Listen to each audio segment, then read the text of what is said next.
اللهم اجعلنا ممن تحققت لهم أمنياتهم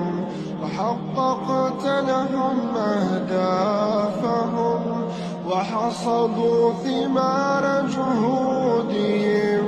ولم يذهب عملهم. اللهم لا تدع لي أمرا إلا ويسرته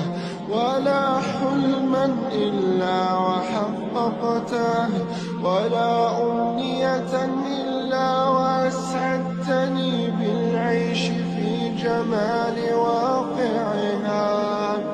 ولا دعاء إلا وأثلجت قلبي